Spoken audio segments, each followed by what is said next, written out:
Guarantee హామీలో పడ్డా ఇవాళ రైతు భరోసా అని చెప్తున్నారు అధ్యక్ష.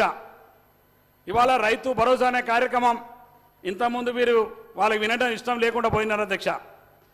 ఇవాళ రైతు బంధు ఎవరికి ఇచ్చినారు అధ్యక్ష? మీరు ఈ రాష్ట్రంలో రైతు బంధు అర్ధ ఎకరం ఉన్నటువంటి, ఎకరం ఉన్నటువంటి, 2 ఎకరాలు ఉన్నటువంటి ఇవాళ హరిజనులు, గిరిజనులు, దళితులు, బీసులు, బలహీన వర్గాలకు మాకెవ్వరికి 10 ఎకరాల కంటే ఎక్కువ ఇవాళ భూమి లేవు అధ్యక్ష.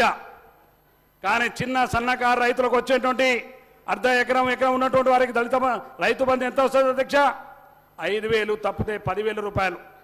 కానీ మీరు రైతు బంధు ఎవరికి ఇచ్చారు అధ్యక్ష? వీళ్ళు ఇవాళ రాష్ట్రంలో రియల్ ఎస్టేట్ వ్యాపారులకు, ఇక్కడ ఉన్నటువంటి మంత్రి మల్లారెడ్డి గారికి, పల్లా రాజేశ్వర రెడ్డి గారికి, చంద్రశేఖరరావు గారికి, అదేవిధంగా రియల్ ఎస్టేట్ వ్యాపారాలు చేసి ఆ యొక్క పొలాల చుట్టూ వందలాది ఎకరాలు ఉన్నటువంటి భూములకు అన్నిటి కూడా ఫినిషింగ్ ఏర్పాటు చేసుకొని వందలాది ఎకరాలతోటి ఫామ్ హౌజులు ఉన్నటువంటి రైతాంగానికి మీరు రైతు బంధు ఇచ్చి వాళ్ళకు లక్షల రూపాయలు ఇచ్చి దోపిడీ ప్రభుత్వ సొమ్ముని ఇవాళ మీరు దారదత్తం చేసి ఒక మాఫియాలాగా తయారు చేసి మీ రాష్ట్రంలో రాష్ట్ర ఆర్థిక పరిస్థితి దివాళా తీయడానికి కారణం మీరని చెప్పి ఈ సందర్భంగా మనం చేస్తున్నాం ఇవాళ.